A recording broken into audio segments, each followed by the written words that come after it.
जय महाराष्ट्र मित्रांनो, MPSC police भरती गुरु या यूट्यूब चॅनलमध्ये आपल्या सर्वांचं स्वागत आहे। तर आजच्या व्हिडिओमध्ये आपण 2023 या वर्षातील संपूर्ण चालू घडामोडी बघणार आहोत, ज्या की तुम्हाला 2024 या वर्षातील सर्व स्पर्धा परीक्षांसाठी अत्यंत उपयोगी ठरणार आहेत। त्यामुळे व्हिडिओ शेवटपर्यंत बघा आणि व्हिडिओ आवडल्यास लाईक करा आणि आपल्या चॅनलवर नवीन असाल तर सबस्क्राइब करायला विसरू नका। चला तर व्हिडिओला सुरू करूया।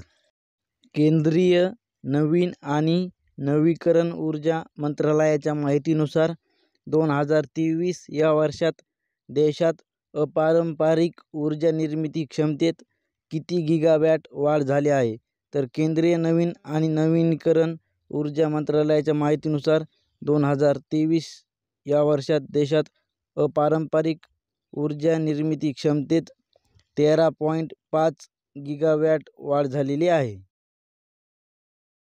केंद्रीय नवीन आणि नवीकरण ऊर्जा मंत्रालयाच्या माहितीनुसार पवन ऊर्जा निर्मितीत भारत जगात कितव्या क्रमांकावर आहे। तर केंद्रीय नवीन आणि नवीकरण ऊर्जा मंत्रालयाच्या माहितीनुसार पवन ऊर्जा निर्मितीत भारत जगात 4थ्या क्रमांकावर आहे। केंद्रीय नवीन आणि नवीकरण ऊर्जा मंत्रालयाच्या माहितीनुसार सौर ऊर्जा निर्मितीत भारत जगात कितव्या क्रमांकावर आहे। तर केंद्रीय नवीन आणि नवीकरण ऊर्जा निर्मितीच्या मंत्रालयाच्या माहितीनुसार सौर ऊर्जा निर्मितीत भारत जगात 5व्या क्रमांकावर आहे। केंद्र सरकारने किती सालापर्यंत 500 गिगावॅट वीज निर्मिती अपारंपरिक स्रोतापासून करण्याची घोषणा केलेली आहे। तर केंद्र सरकारने 2030 सालापर्यंत 500 गिगावॅट वीज निर्मिती अपारंपरिक स्रोतापासून करण्याची घोषणा केलेली आहे। इंडिया रेटिंग अँड रिसर्चने भारताचा 2024 मध्ये GDP वाढीचा अंदाज किती टक्के वर्तविला आहे।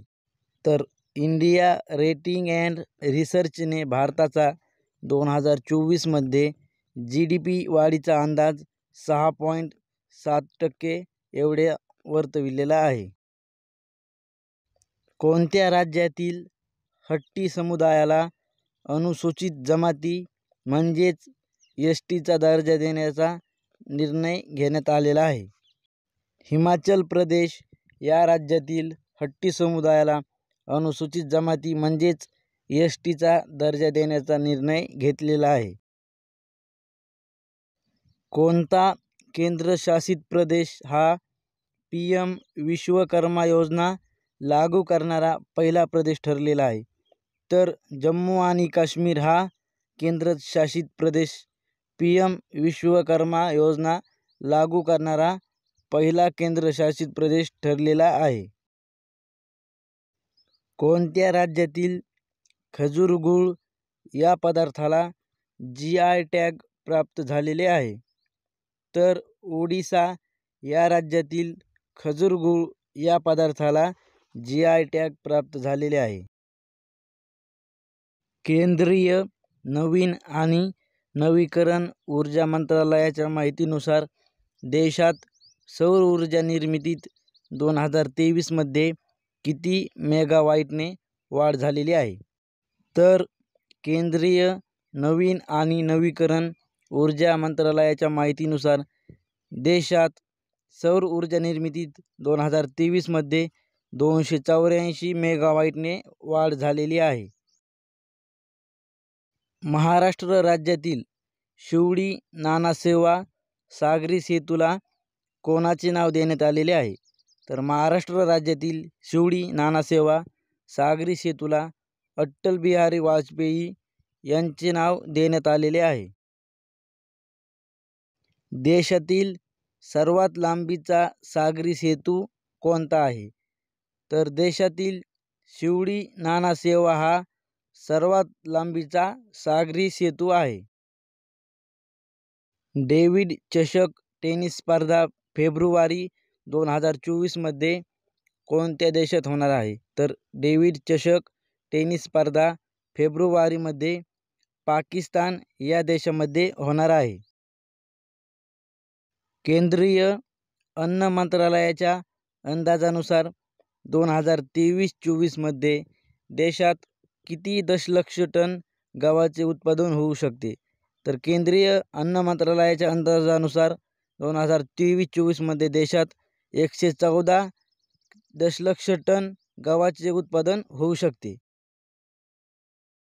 केंद्र सरकारने चालू वर्षासाठी गव्हाची MSP किती रुपये प्रति क्विंटल निश्चित केलेले आहे? तर केंद्र सरकारने चालू वर्षासाठी गव्हाची MSP 2275 रुपये प्रति क्विंटल निश्चित केलेली आहे. केंद्रीय नवीन आणि नवीकरण ऊर्जा मंत्रालयाच्या माहितीनुसार भारतात आतापर्यंत किती मेगावाट इतकी सौर ऊर्जा निर्मिती स्थापित झालेली आहे? तर केंद्रीय नवीन आणि नवीकरण ऊर्जा मंत्रालयाच्या माहितीनुसार भारतात आतापर्यंत 4000 मेगावाट इतकी सौर ऊर्जा निर्मिती क्षमता स्थापित झालेली आहे.